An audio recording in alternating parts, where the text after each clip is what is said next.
You might have seen the latest trend, which is sweeping, nay, swiffering through the music industry from some of the major artists, the biggest artists of all time, which is selling off all of their publishing. Artists like Fleetwood Mac, Big Fleetwood just sold 100%, 300 songs to BMG, while Stevie Nicks sold 80% of her publishing to Primary Wave, and Lindsey Buckingham sold 100% of his publishing to Hipgnosis. This is 50 years worth of work. And just in case you haven't seen it, but Dreams, the 1977 classic from Fleetwood Mac, went massively viral last year when it was featured on a TikToker who was skateboarding, drinking some cranberry juice. Well, that resulted in 3 billion streams. Ryan Tedder sold 500 tracks to KKR. We are talking an artist who has written for the likes of Adele, U2, Lady Gaga, Ed Sheeran, and even the legend that is Stevie Wonder. This is a guy who sold 420 million albums, 62 billion streams, and he just sold this back catalogue. This is a crazy amount of work for a crazy amount of money. Bob Dylan just sold 60 years worth of his work, 600 tracks for a reported 9-figure deal. Now think about it. If Stevie Nicks sold her back catalogue 80% for 80 million, which means it's a $100 million deal, well, Bob Dylan's got to be worth 2 or even 3 times that. So he's probably getting around about 300 mil for his back catalogue. Then the latest artist to get involved in this is Shakira, who has just sold, reportedly, her back catalogue for 15 times multiplier, which basically means however much she would bring in from 1 year, she is getting 15 years worth in one go to sell off her back catalogue. We have heard so much over the last year about Kanye and Taylor Swift fighting for their masters, leading on from artists like Prince who say, "I'm a slave, give me back my work and my masters." So why is this trend all of a sudden coming up now? Why are some of the biggest artists in the world selling their shares in their music? Well, firstly, this isn't the masters. They are selling the publishing. So your song is broken into 2 halves, which is the publishing and the masters. The publishing is basically the rights to the lyrics, the melody and stuff like that, whereas the master is the master recording. Now, when you make money from your song, whoever owns the master, i.e. whoever paid for the master, will get paid for the use of that master. Whereas this is your song, you wrote it. So therefore, you will get money for the publishing depending if you own 100% of the publishing. Now, you earn money whenever your song gets used on streaming, download, manufacturer, a performance, or if it's synced to a computer game, an advert, TV, film, anything like that, you will get money for your publishing. And this doesn't matter whether it's your version or someone else has done a cover version. After all, this is your song. So if you sell all your publishing, that means you lose all rights to where that song gets used, right? Wrong. Effectively, even though you're selling your publishing, this doesn't necessarily mean loss of control, because there are huge contracts that go with this to say, hey, I have been a credible artist for 50 or 60 years in the case of Bob Dylan, and so I don't want you using this song, which is a national treasure, on some toilet duck advert. So why is this all of a sudden the new trend? Well, of course, it's the money, the casharoo, the dollar. This is all about hard green, but it's not quite that simple. Firstly, there's the lump sum. When you sell a business or your publishing, you get what's called a multiplication, which effectively is, this is how much money you will make in 1 year, so we will give you a multiplication of that amount. And right now, those multiplications are higher than they have ever been, with many places like Hipgnosis, BMG, Universal Publishing looking to spend between 10 and 12 times multiplication, or in the case of Shakira, 15 times, which means she will get 15 years worth of income in one foul swoop. Secondly, the tax benefits. Now, you are making income from your money, which means you are taxed wherever you are in the world, taxed to their tax system. However, in most countries, when you get a lump sum, you get a thing called capital gains. Now, in this instance, you will get a big tax break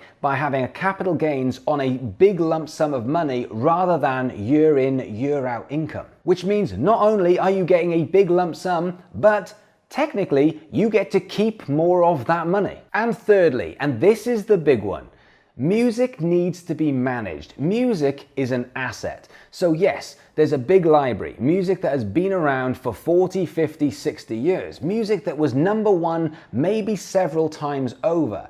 But just like any other asset, it will diminish over time if it's not managed. Just like a plant needs to be watered, music needs to be nurtured. It needs to be managed. If it just sits there and is on Spotify, it will carry on bringing in money, but over time that money will probably decrease and therefore depreciate. This isn't just about streaming. This is about finding new opportunities to make that music work. Where can I put this music? Where can I put this track or this body of work so that I can make more money? What deals can I do? What TV shows can I find? What adverts can I find? What computer games can I find?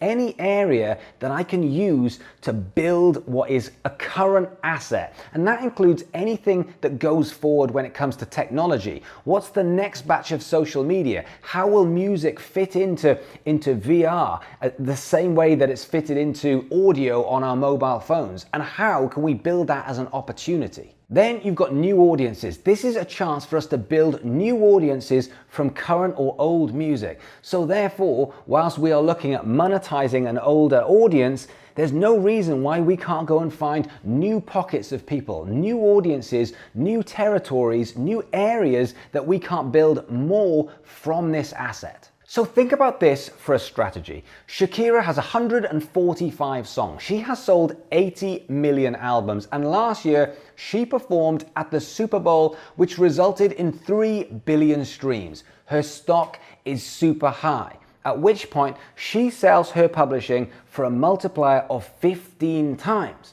But that doesn't mean she's finished. It doesn't mean she's retired. At that point, the music is going to be taken away and managed and grown. And she will have some kind of say on what it is and isn't allowed to do. But think of the opportunities now moving forward. Let's say Hipgnosis go and find 5 adverts or 3 TV shows that Shakira's tracks can be used on. Again, her stock starts to raise. What happens when Shakira decides, I'm going back on the road, I'm going back on tour? Well, of course, her stock is high, therefore her tickets are selling. She's playing bigger venues and she's probably charging more money per ticket. Then she's doing more merch. So all of a sudden, she's got high stock price and she's able to make more money moving forward. But the best bit is she gets to do this without any gamble whatsoever because she's got that 15 times multiplier, which could be 50, 60 million in the bank.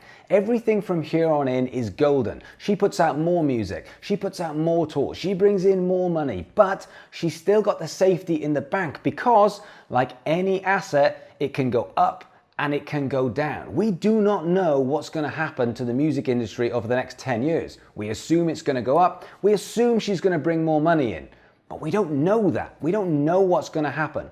One wrong move and all of a sudden she's yesterday's news and no one's playing her music. But if she's got that 50 mil in the bank, she's still happy days. So the last question is, why are these publishing companies spending crazy amounts of money on huge catalogs? It's because they're buying libraries. They're not buying a song. They're buying a library of music. Let's just say they go and get Another Dreams and it goes viral and that gets 3 billion streams for that one track. What happens next? Well, the entire back catalogue gets worth more. So effectively, we are at a time now where music can go into more places. Music is more accessible. So if they know exactly how to manage that music, and we are dealing with some incredibly powerful companies with incredibly clever strategies, all of a sudden, they know that they can make an asset of 100 million easily, bring in enough money and sell it potentially for 150 or even 200 million.